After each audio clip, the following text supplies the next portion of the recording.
Philadelphia might have won Super Bowl 59, but no city outside of Philadelphia might have won quite like Houston did on Big Game Sunday. We'll talk about that game, the biggest winners and losers from it, and what the Houston Texans can learn in that game. Also, one of the most unqualified people in the United States of America to talk music is going to talk about Kendrick Lamar's halftime performance. A hilarious edition of radio interviews gone wrong in our very own hometown. And someone that I'm very sick of talking about keeps on giving me ammunition to get pissed off about. I'm Paul Gallant, and this is the Gallant Says podcast. A radio show host in Seattle called Paul Gallant. Paul Gallant's wondering the same things a lot of people wonder. You are definitely living in the hindsight world today, Paul. Do you feel there's been a consistent theme with the interceptions? I think every interception really has a different story. I was just kind of curious what Paul gets to say. Grow up, are you kidding me? Paul Gallant, what the hell is wrong with you?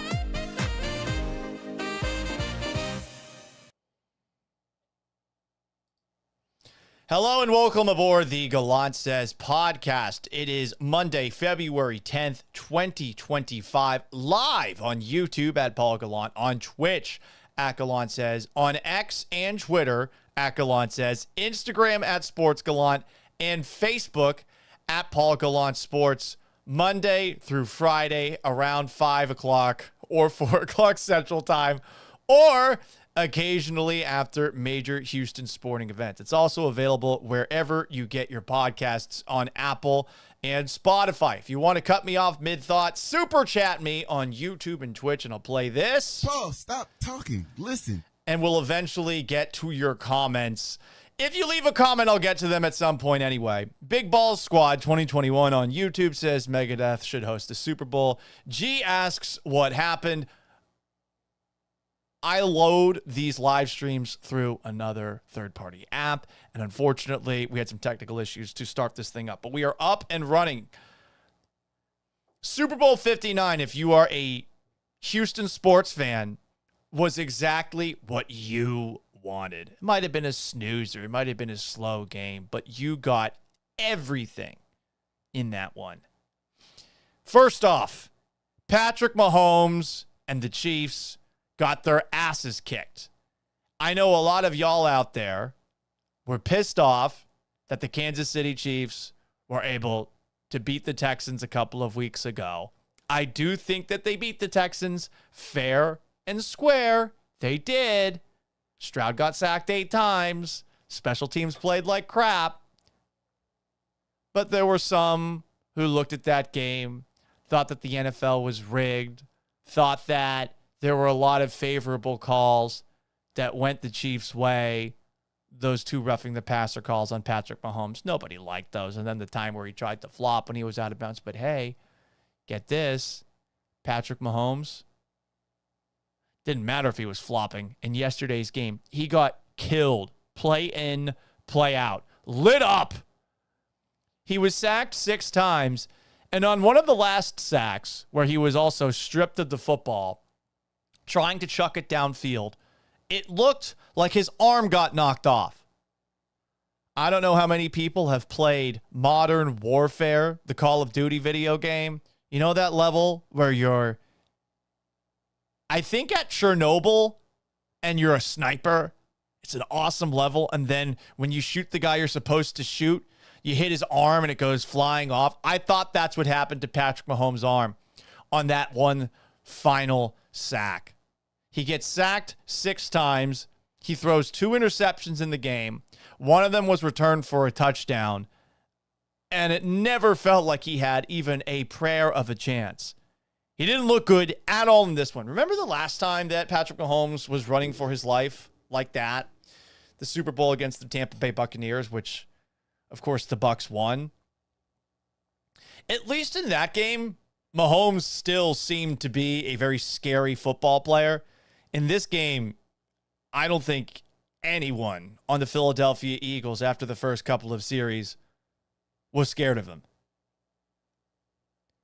And that's nothing against Patrick Mahomes, who is one of the best quarterbacks that's ever played the game. It's just more the Eagles pass rush, which did not blitz once all game long, put together one of the best defensive efforts that we're ever going to see. There's that saying, defense wins championships, but there's also another saying that we've seen a couple of times against Tom Brady in the past. If your defense can get to the quarterback, rushing just 4 guys, you're going to win a lot of games. And that's what we saw from the Philadelphia Eagles in last night's game. So, Patrick Mahomes got lit up.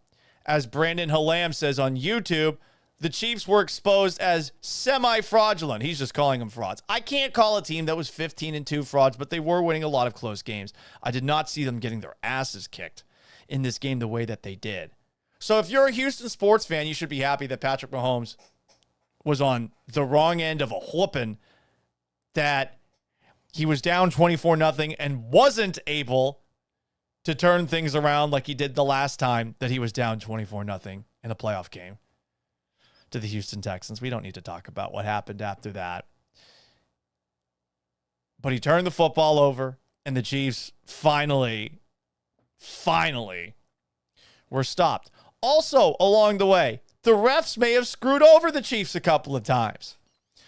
Early on in this game, there was an offensive pass interference called on A.J. Brown after he, not once, but twice, put his hand on the face mask of a Chiefs defender.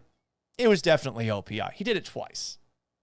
I hate that that's a call, but I am somebody who supports defensive players, and that play right there, to me, was offensive pass interference. So people all of a sudden, right at the beginning of the game, were saying, here we go again, NFL rigged. But if you kept on watching, honestly, I feel like the referees might have been in the bag for the Eagles, if anyone. This time around, they made a couple of calls that screwed over the Chiefs. It's fun to see, huh?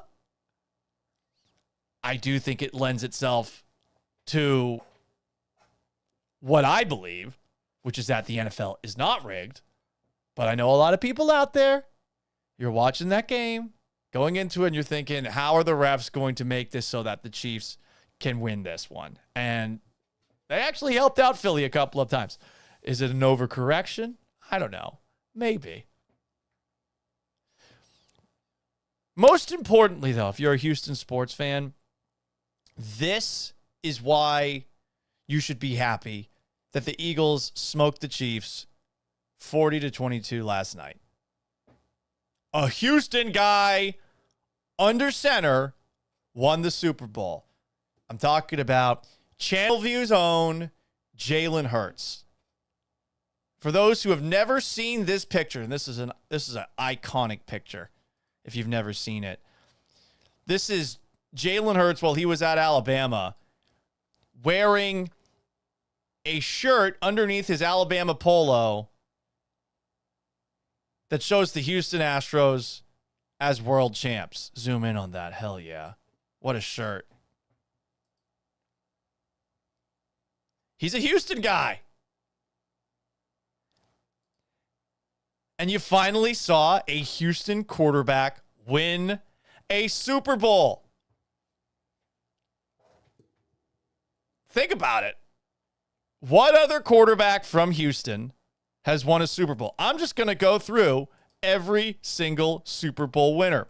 Bart Starr, who won Super Bowl 1 and 2. Birmingham, Alabama. Joe Namath, who won Super Bowl 3. He's from Beaver Falls, Pennsylvania. Len Dawson, who won Super Bowl 4 with the Kansas City Chiefs, the Chiefs' first Super Bowl. He's from Alliance, Ohio. More. This could be a long list. Johnny Unitas. He's from Pittsburgh. Roger Staubach. He's from Cincinnati. More quarterback and their hometown of the Super Bowl winners. Bob Greasy, Evansville, Indiana. He won the next Super Bowl. Terry Bradshaw, Shreveport, Louisiana. He won Super Bowl 9, 10, 12, and 13. Roger Staubach, we already listed him. Kenny Stabler, he's from Foley, Alabama. After Terry Bradshaw, Jim Plunkett opened up the 80s from San Jose, California, winning the Super Bowl. Did you know Jim Plunkett won 2 Super Bowls? No one ever talks about Jim Plunkett as a Hall of Famer the same way that they talk about Eli Manning. Joe Montana, who won 4 Super Bowls. He's from New Eagle, Pennsylvania. A lot of Pennsylvania guys to this point. Joe Theismann, or Joe Theismann. He's from South River, New Jersey. Jim McMahon. Where's Jim McMahon from? Jersey City, New Jersey. Doug Williams. Where's Doug Williams from? Zachary, Louisiana. Jeff Hostetler, Mark Ripien. Where are those guys from? Ripien's from Shadle Park, which is in Spokane, Washington. Jeff Hostetler's from Holzapfel, Pennsylvania. I know this is a long list, but I just want everyone to be clear. Jalen Hurts, first quarterback ever with Houston, Texas as his hometown to win a Super Bowl. Troy Aikman, where's he from originally? West Covina, California. He won 3 Super Bowls. Steve Young, where is he from? Salt Lake City, Utah. Pretty crazy that we're halfway through Super Bowls at this point and we still haven't gotten one guy from Houston. Brett Favre, where's he from? Kiln, Mississippi.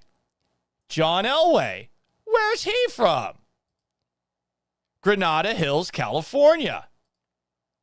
Kurt Warner, where's he from? Cedar Rapids, Iowa. Trent Dilfer, where's he from? Santa Cruz, California. Tom Brady, where's he from? San Mateo, California. Ben Roethlisberger. Eli Manning. Peyton Manning. Peyton and Eli are from New Orleans. And then Ben Roethlisberger's from Lima, Ohio. Paul, we get it. Why do you got to drag this point out? Just get back to talking about Jalen Hurts. We're not quite done. I just want everyone to be sure that I've put in the work. Drew Brees, he's from Dallas, Texas. Aaron Rodgers, Chico, California. Joe Flacco, Russell Wilson. They are from, respectively, Audubon, New Jersey, and where's Russ from? I forget where Russ is from. Russ is from Richmond, Virginia. We're still not at a Houston quarterback. What? Where's Nick Foles from? Because we're starting to get into the, oh yeah, Patrick Mahomes and Tom Brady have won like all of the Super Bowls over this stretch. So Nick Foles,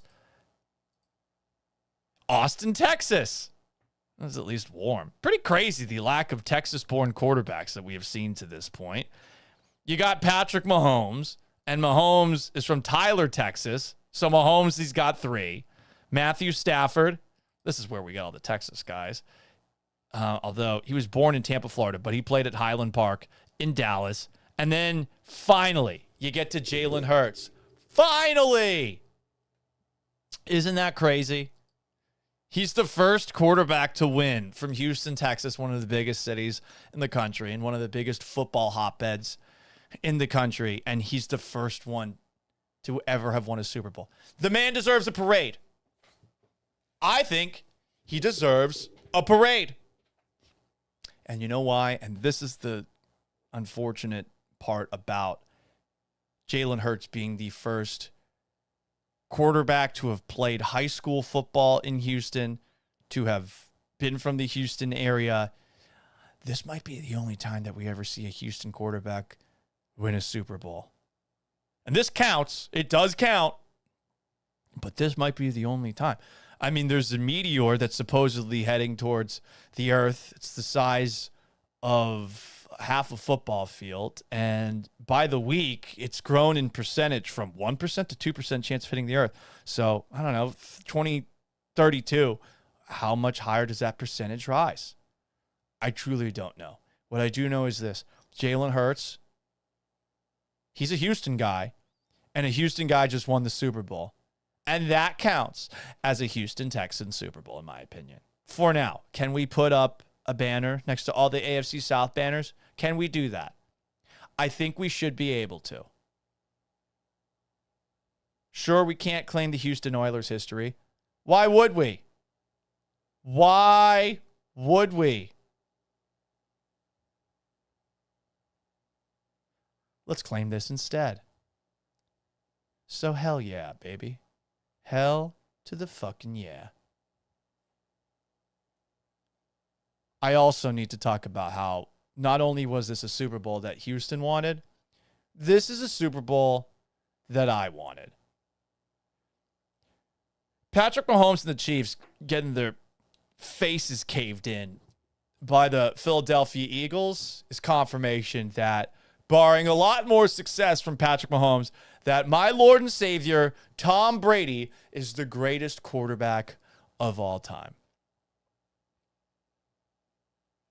He needs to win at least 5 Super Bowls now. He must have more Super Bowl wins than Tom Brady. He never three-peated. He's 0-2 against old Tom Brady in the playoffs, even if he outplayed Brady in one of those games. And I don't know how many people knew this, but have you seen the splits that Tom Brady's had touchdown to interception ratio compared to Mahomes? Tom Brady in 10 Super Bowls, 21 touchdowns to 6 interceptions. Patrick Mahomes in 5 Super Bowls, 7 touchdowns, 7 interceptions. This is the Super Bowl I wanted. And we even had Tom Brady on the call. And a lot of people think Tom Brady's not that good of a broadcaster. And it's okay. You just don't understand winning.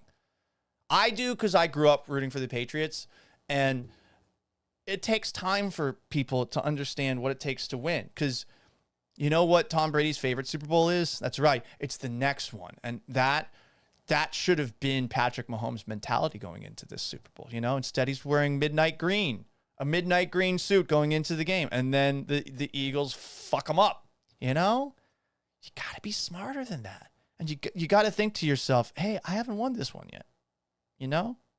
So I was really glad that we had Edward Patrick Brady on the broadcast to just illuminate what it is to win. And sure, you might not think he's that good. It's because you don't understand what he's saying, okay? You just don't get it. You just don't get it. The Chiefs also not able to do something that the Patriots couldn't. That was big for me. I could not have the Chiefs getting a three-peat while the Patriots were unable to get a three-peat. That matters to me, okay? It matters to me. And one last thing. This is really big. Too long have we been oppressed. Too long have we, who have a complexity like mine, and I don't see color, but too long have we walked the wilderness waiting for our moment of redemption. Jason Sehorn used to be the last white cornerback in the National Football League. And then over the last couple of years, we saw something. Progress. The kind of progress that we've needed to see at this position for a very long time. We finally saw the end of racism. That's why they took it out of the end zone.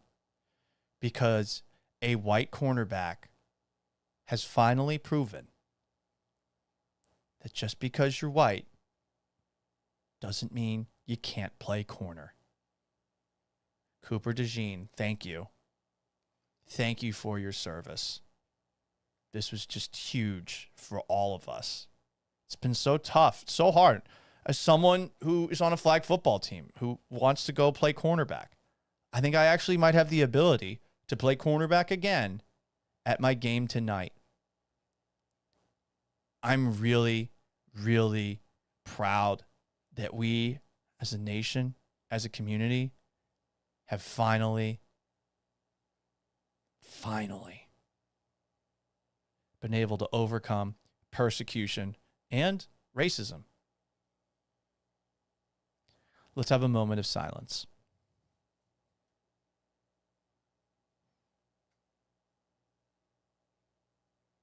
Thank you. white cornerbacks are back. Yeah, that game, it wasn't very good. I'll admit it. It wasn't very good, but there was something that created a lot of discussion that took place at halftime. What am I talking about? Kendrick Lamar's halftime show and the discussion it created. Oh, boy. So, let me say this to begin. Anyone who's known me for a while, you'd know that I don't know dick about music. I really don't. I'm completely musically challenged. Off the top of my head, before this year, could I have told you a song by Kendrick Lamar? No. I wouldn't have been able to. Then that Not Like Us song came out. A song which I went out of my way to not listen to because I figured that I would hear it at Super Bowl 59, and it would be probably just best if I reacted to it off the cuff. And it seems to be a cool song. They're not like us. They're not like us. You know? Just a really good song. Just incredible music. Truly, I don't know. I'm not the biggest Kendrick Lamar fan, I'll admit, after watching the Super Bowl last night, the Super Bowl halftime show.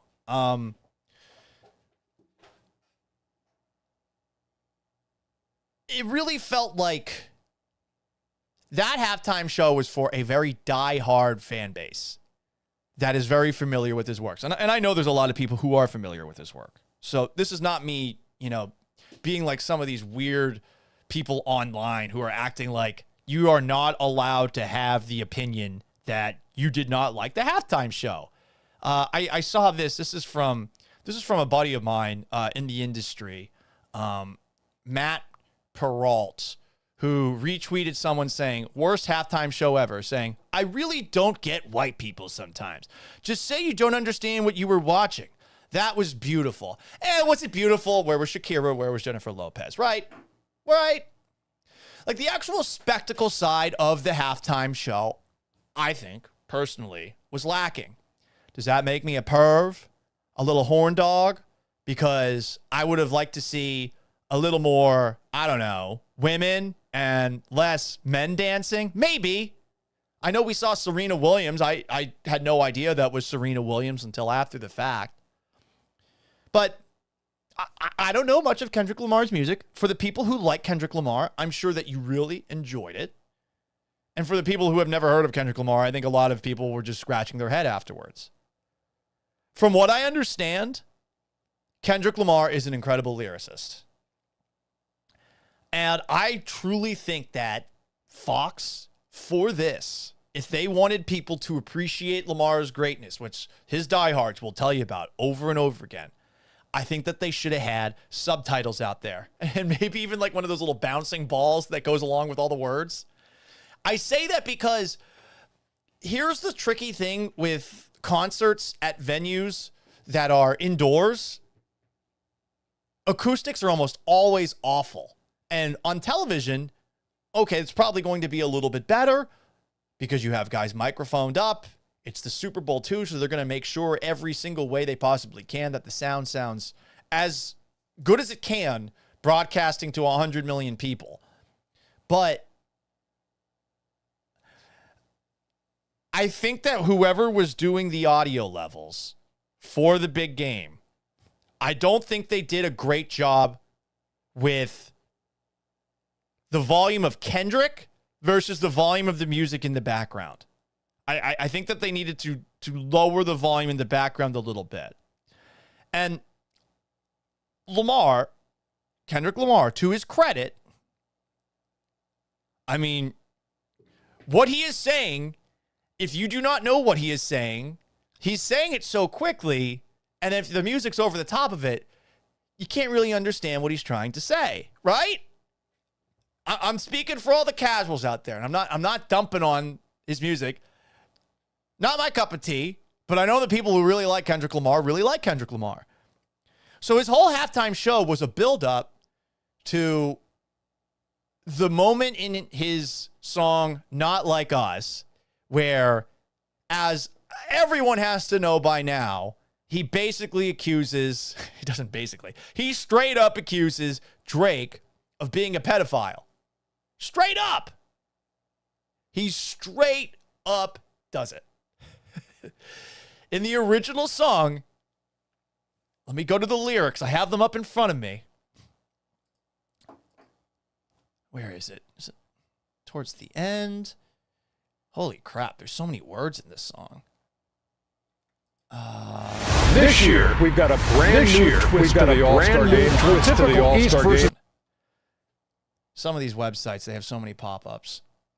Okay, here it is. Here's the lyric. Certified lover boy, certified pedophiles. Wop, wop, wop, wop, wop, dot, fuck 'em up. Wop, wop, wop, wop, wop, I'ma do myself. Why you trolling like a bitch? Ain't you tired trying to strike a chord? And it's probably A minor. And everyone sang along to that last part. And if you've heard the song before, you know, yeah, he's talking about Drake. And really, the meaning of the song, and I looked this up on the internet, it's because he and Drake have some sort of beef, and he just came after him very hard with short man energy. He's a small guy, nothing against that, where there's allegations against Drake of pedophilia. And on top of that, I think this is the reason that everyone joined in with Kendrick Lamar in this beatdown, murder via music. People wonder if Drake is really as connected to hip-hop culture as he is. He's a colonizer, like a Canadian colonizer who supposedly exploited Atlanta's music scene. And he's Canadian. I think that's a lot of it. So I look back at this halftime show, and it's a huge win for Kendrick Lamar. It's a huge loss for Drake. I guess it can't get any worse for Drake at this point. Like, now the song has been sung for a national audience and people are aware of the song. They probably did some Googling after the fact. But it did feel like the halftime show was more for Kendrick Lamar than it was for me, for you, for everybody out there who isn't a diehard Kendrick Lamar fan, you know? And sorry to be old white guy here, but it would have been nice if there was a little bit of variety up there. No? I'm not saying you need to have like some old man band like Bruce Springsteen, or even saying that you need to have the shittiest halftime show ever in the Super Bowl, the Black Eyed Peas, who were fucking terrible live. Like Fergie murdering the national anthem and also ruining a halftime show. that takes work. But that's not what happened out there. Whatever he put together, I think he executed it. I just felt like, okay, like there's nobody else. There's no one else famous except for Samuel L. Jackson reading some weird script and Serena Williams doing a crip walk, right? There are a lot of Easter eggs along the way. Clearly, he's a smart guy who thought about every single little detail that he could put in here to really twist the knife. My friend Brad brings up on Instagram at Sports Gallant the chain where he's wearing the A minor chain. Yeah, like there's a lot of cool little things along the way, but if you're a diehard Kendrick Lamar fan, you're looking for that stuff. If you're a casual, how much do you really like this halftime show? And this is what it ultimately boils down to, and why I think it's so divisive what this actual halftime show was. It really is ultimately about like playing the hits and appeasing the biggest possible audience. And could Kendrick Lamar ever do that? I just don't think so. And some people are going to bring up all the Grammys he's won and all that stuff. And I get it. And again, I'm musically challenged. All I'm trying to say is, I don't think you should be an asshole to the people who didn't like the show. And there's a lot of that going on online, like, oh, these white people, they just don't get it. Well, okay, but I bet there's some people that are hip-hop fans or even Kendrick Lamar fans that are like, what was that? It can't just be, oh, you just don't get it. Like, really? I don't know. I would have liked something that gets me in a dancing mood. I can't remember ever having, been at a club dancing to a Kendrick Lamar song. Paul, you don't dance, you're a white guy. Oh, you'd be surprised. I can't remember ever dancing to one. Maybe I did. Honestly, I wouldn't know.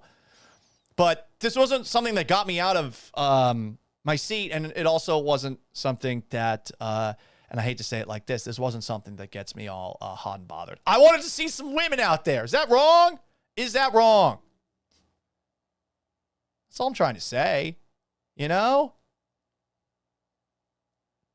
Anyway, that's the halftime show conversation from a white, musically challenged man that I know everyone needed to see.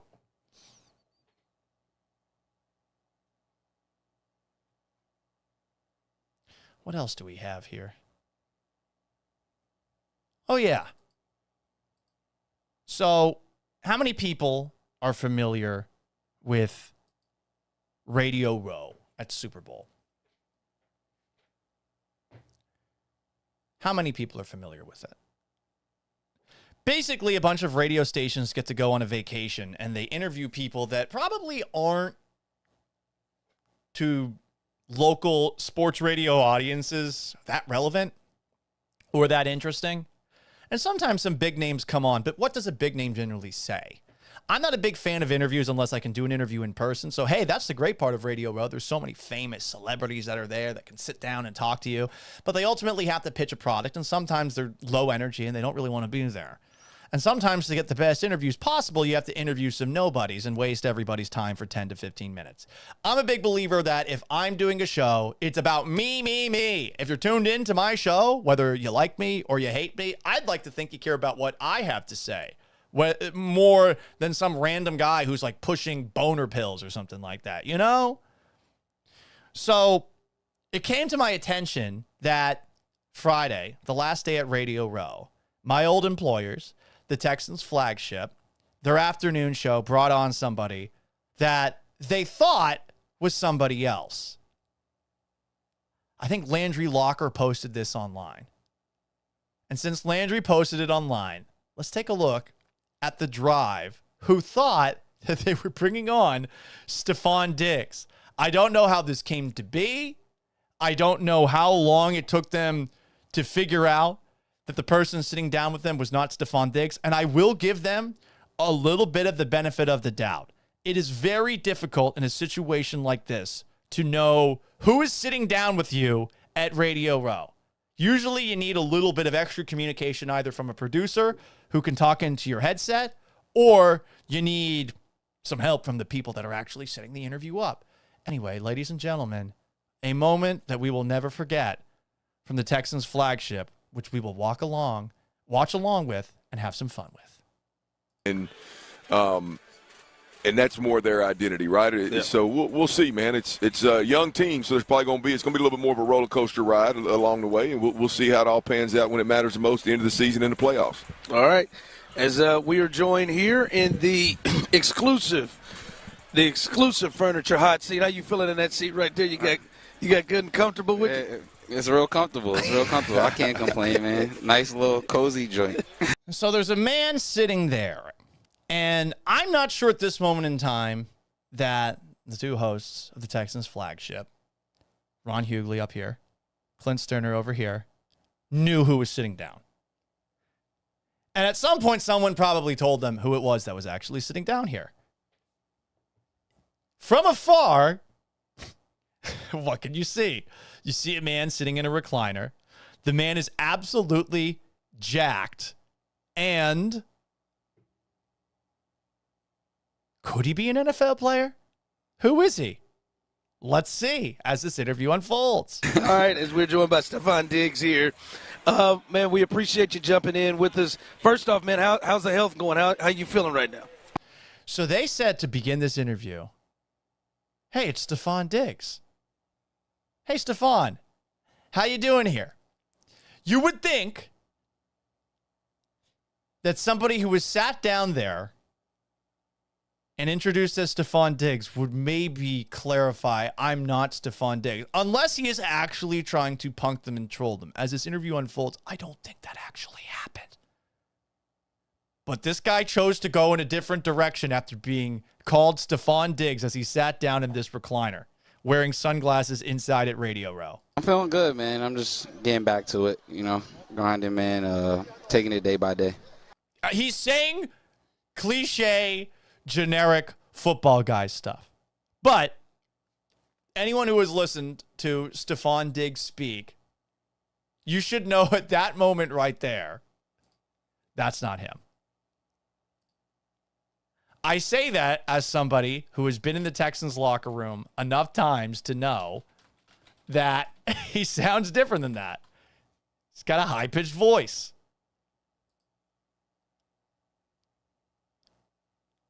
I'm going to show you an example of Stephon Diggs speaking. I'm looking for, here's one right here. This is Stephon Diggs after the Texans beat the Buffalo Bills, courtesy of Chancellor Johnson of Channel 2. Honestly, it meant a lot to me. Held it in all week, energy-wise.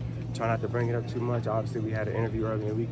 I just try to keep it professional, but obviously in the back of my mind, it meant a lot to me, and I wanted to do more showing than telling. So that's him talking about the victory over the Bills. Now let's go back to the interview where fake Stephon Diggs sits down on Sports Radio 610. Yes, sir. What's that day by day look like for you? Just eating right in the morning, getting treatment, light little workout, stretch therapy, Same old stuff. Same old stuff. This ain't your first rodeo, is it? Nah, get ready and make the next of the best. Hey, take us behind the curtain a little bit here. I mean, I know you're. And they still don't know it at this moment in time. Someone behind the scenes has to help these guys out. Someone's got to help these guys out. Professional, and you got to kind of be a little bit guarded about it. But Bobby Slowick, moving on in Houston, and new guy Nick Caley coming in. Just your thoughts on that offensive coordinator move. I think it's a good move. I definitely think it's a good move. I think he's a good guy. Bobby's a good guy, and that's really all I got to say about him. I ain't gonna say too much, man. Well, if you know, you know. What's really funny about this is this guy, he really decided, you know what? I'm just going to continue to cosplay as Stephon Diggs. He never felt the need to clarify who he was. It's devious. And he's giving such generic answers, you'd think it's actually plausible that it would be Stephon Diggs. But again, I mean, there are moments in time where we've seen Stephon Diggs say things with a little personality that should at least make you think that that wasn't him. And I'm looking for the tweet that I had where Stephon Diggs said it was just a little personal. Can't find it while looking on the fly. But again, I mean, that's kind of hard to say. I always believe in I'm where I'm supposed to be when I'm supposed to be there. My feet are right here. This is where I'm at. And I have like always saying, like, I don't talk bad about my old girlfriend to make my new girlfriend feel good. You know what I'm saying? Like, that was a good fit too. Some great people over there. But being here, this is where I am right now. This is where God placed me. And it's amazing people here. You know what I'm saying? See, that's what Stephon Diggs actually sounds like. Here is more Stephon Diggs, the fake Stephon Diggs, on the Texans flagship. Right. There you go. And, I got you. Talk about a little bit about the transition coming from Buffalo and not necessarily with the coach, but meeting the guys and getting a part of D'Amico's system and everything there. What was that like coming from a winning program in Buffalo to a team that's trying to get to that level? Right. Well, I'm not going to say we're trying to get to that level. We're there. We're there. We just, we're just. I mean, he's really leaning into it. So was he trying to punk them? That's what I'm trying to figure out. I don't want to watch this whole thing because I think, as you can see right here, Ron's looking at his phone. I think this is where Ron started to have some doubts. And they got put into a shitty spot here. Like, I'm not even going to make fun of them too much, but I just think the people that were running the show for this interview, come on, guys. After a certain point, and there's like 2 minutes left or so before they actually call him out on this, let's just play the moment of clarity. Injury stuff, he just got to, stay to it. Can I ask you a question? Yes, sir. Are you punking us?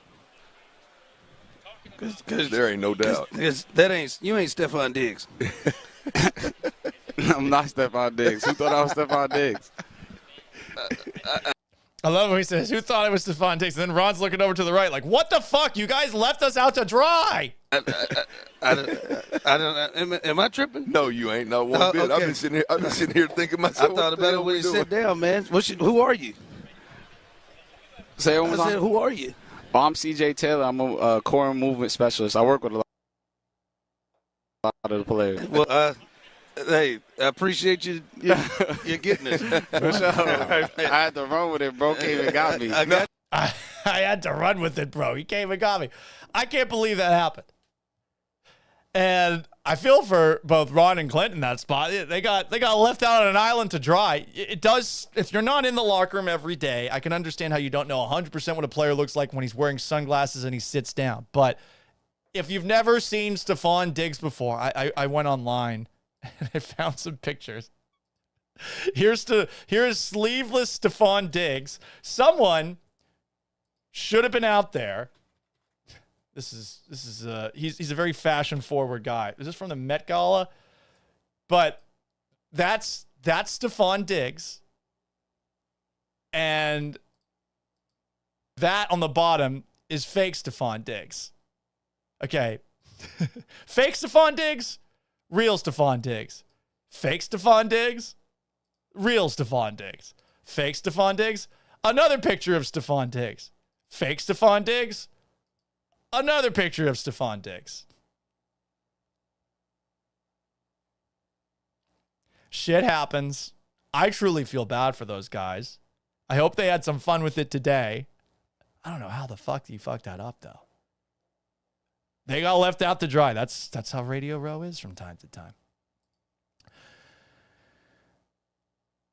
I wanted to talk about one last thing before we get to some of your comments. Whether on YouTube at Paul Gallant, on Twitch at Gallant Says, on Instagram at Sports Gallant, or on X/Twitter at Gallant Says, or Facebook at Paul Gallant Sports. I don't know how I've become the defender of the wall for Taylor Swift, for her relationship with Travis Kelce, which maybe is on the rocks after how poorly Travis played and the Chiefs getting blown out the way they did. I don't know. I don't know what happens next, you know? Travis Kelce looked miserable out there. It looked like he wanted to retire halfway through the game. Their relationship is their relationship, right? But someone who used to date Travis Kelce, Kayla Nicole, has been a subject of this show a lot of late. I had a really viral post a couple of weeks ago where I saw that Kayla Nicole, who seemingly was doing one of these every 3 weeks, did a tell-all interview talking about her time dating Travis Kelce, which again was 3 years ago. Now he's dating the most famous woman alive in Taylor Swift. And I thought that last week when we brought her up again that we would be done with it. But Kayla Nicole was actually at the NFL Honors Awards. We talked about this on Friday's show. And she did a bunch of interviews where even though she says she does not want to talk about Travis Kelce anymore, whenever someone asks her a question about Travis Kelce or about dating an athlete, she will regularly spill all of the beans and make everything about her. At a certain point, do you turn down these interview requests or do you keep your manager working so that you can keep working? Truly, I do not know the answer to that. But Kayla Nicole was actually at the Super Bowl, I guess covering it for I Am Athlete. In case you did not see her coverage of the Super Bowl, I'm going to give it to you. I'm just going to say it right now. For all those people who keep on saying that Kayla Nicole is a sports journalist or sports broadcaster, you're completely full of shit. She is the furthest thing from that. But she did get tickets, pretty good ones it seems, to watch this Super Bowl. Here is her Instagram story featuring all of her coverage of the Super Bowl. First off, we have a view from the stands here. Looks like she's close to the 50-yard line, if not at the 50-yard line, just sitting in the crowd. Looks like the Eagles just scored. Okay, she's in the Chiefs end zone side of the field. A lot of Eagles fans at this game. guess this is journalism. Many would say this is the kind of footage that you get from somebody who's at a concert who feels the need to show that they were at said concert. And I think Kayla Nicole just feels the need to show that she was at this Super Bowl where her ex-boyfriend is playing against the Philadelphia Eagles and she's sitting amongst Eagles fans. Wonder who she's rooting for. Instagram story continues.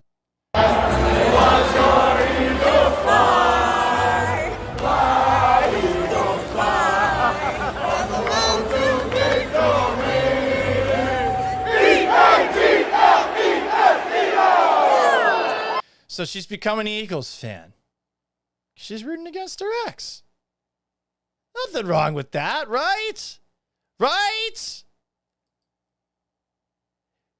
This is the worst thing. I can't play the audio of this because it's her out on the field after the game providing expert coverage with Kendrick Lamar's Not Like Us in the background. Here she is slowly blowing confetti of the midnight green and white and black and Kelly green variant of the Philadelphia Eagles. With the caption, like us. Oh, I guess this did not mute. Here we go. Here it is. Look at this incredible coverage for the I Am Athlete brand. Unbelievable. Slow motion blow of confetti. Doesn't even blow all of it out. She lets it drop on the ground, throws it up in the air, has a little bit on her chin. Don't make any jokes about money shots, guys. Not cool. And then she walks off camera. Incredible coverage from an esteemed sports broadcaster. She also shows video of Serena Williams out there dancing to Not Like Us. I don't understand why that was like some big coup for Kendrick Lamar there. Here is more of Kayla Nicole and her expert sports broadcasting and sports journalism for I Am Athlete. I truly do not know what she's doing here. I get a picture of you. I Am Athlete on the go. I Am Athlete on the go. I don't know. It doesn't seem like she was doing any work for I Am Athlete. It doesn't seem like she's doing any work for that. Huh. Anyway, that's not a big deal, Paul. You just don't understand sports journalism and you'll never be as relevant as her. I know. That's why I hate this the most. She's stealing sports journalism valor. More from Kayla Nicole's Instagram story.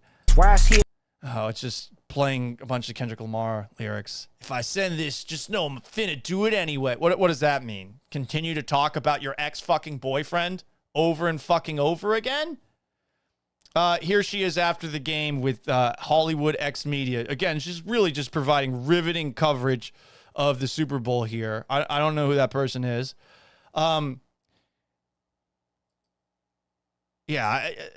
Look, you're here to cover the game. Cover the game, babe. Here she is pretending to interview Nick Sirianni. She's holding her hand up near Nick Sirianni. Someone has the caption from Devon L. Mitchell, my baby, I am Kayla Nicole at work. Well, where's her fucking microphone?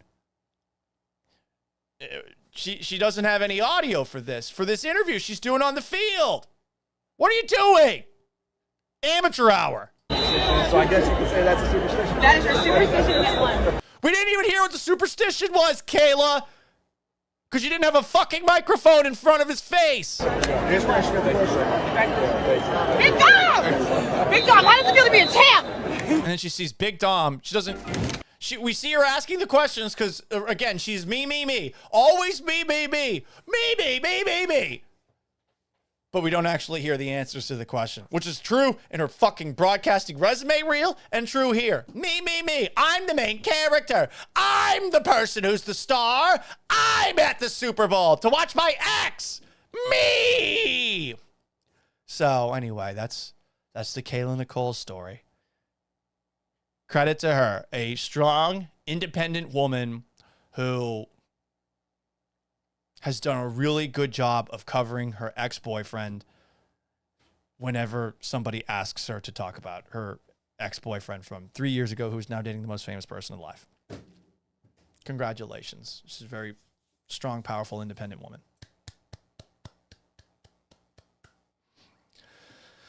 All right. What other comments do we have here? You can join on YouTube at Paul Gallant. G says, your Lord and Savior Tom Brady heard and answered your prayers. I think he did. Brandon Halam called DeAndre Hopkins DeAndre Dropkins. Haha, got him.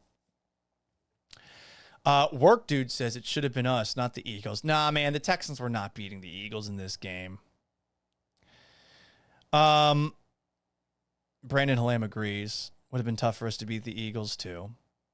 SSG3 Legzan says, you're a dumbass blocked. Please never speak again. Delete your socials. You're a dumbass. Please stop. You're a meat rider. What? Because I'm giving credit to Jalen Hurts, who deserves a Super Bowl parade here in Houston. Houston won just as much as Philadelphia won in Super Bowl 59. Big Balls Squad 2021 says, the reason the Cheats lost is because they forgot to pay the refs. Could be. But honestly, I don't think that the referees have determined any of the last couple of games. I think those ball spots that everyone was bitching and moaning about in the Chiefs-Bills game might not have been an issue if the Bills gave the ball to James Cook a little bit more. And again, Stroud got sacked 8 times against this Chiefs team. How many times would the Eagles have sacked him if he got sacked 8 times against that Chiefs pass rush? More comments here. The Twitch, 75 half falsehoods, says the show was terrible and that Grammys mean nothing if Beyonce won a country Grammy. I agree with that. More comments here. This is about the halftime show. Chris G says, I like Kendrick halftime show. It was terrible. I turned it off after the second transition to a new song. They did keep you around, at least me around, because I was like, I wonder if they're going to do Not Like Us. And the whole entire song was a build up to them eventually playing Not Like Us. There was a little tease and they stopped. And a little tease and a little stop. And a little tease and a little stop, you know?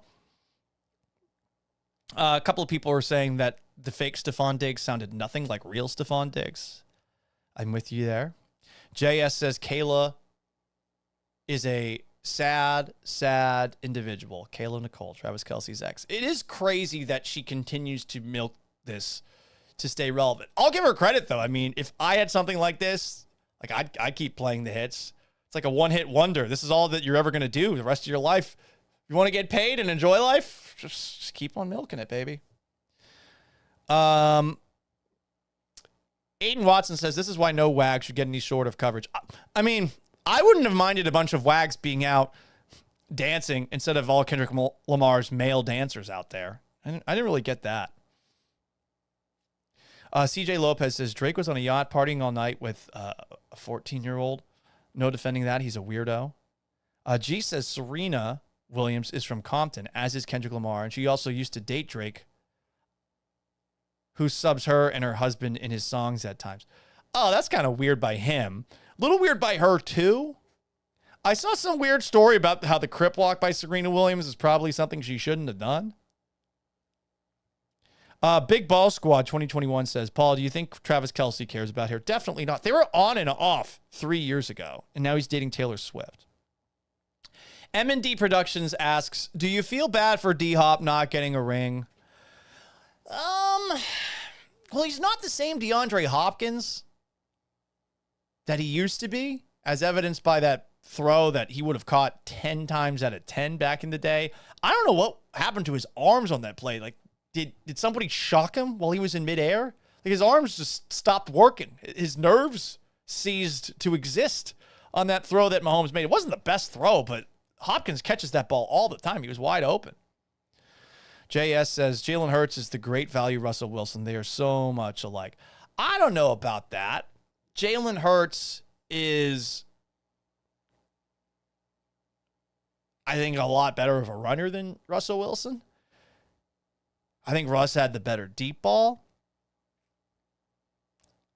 But I think the best thing about Hurts you could say about after this game is the guy's from Houston, and this counts as a Houston quarterback winning a Super Bowl. King of Twitch says, sub me. I don't know what that means. I don't know how Twitch works. I really don't. I never log into it. This broadcasts on OBS to YouTube and Twitch and Facebook and Instagram and X/Twitter. If I ever figure it out, I'll tell you. But like the odds of me ever like going out of my way to figure that out are low. If you want to cut the line and chat and have me play this button, Paul, stop talking. Listen. super chat me going forward. Hope you enjoyed this edition of the Gallant Says podcast. We try to do this at 4 p.m. Central Time, Monday through Friday on YouTube live at Paul Gallant, on Twitch at Gallant Says, X and Twitter at Gallant Says, Instagram at Sports Gallant, and Facebook at Paul Gallant Sports. Like this video and subscribe on YouTube if you watch that way. You could also give me a sub on Twitch if you so choose. On X and Twitter at Gallant Says. Please follow me on Sports Gallant, where I post clips of the show on Instagram, also on TikTok at Gallant Says, Facebook at Paul Gallant Sports. Like my page. If you haven't already, please subscribe, rate, and review this podcast because it has an audio form podcast on Apple Podcasts and on Spotify. If you roast my ass, I will read it. Until tomorrow around 4 p.m. Central.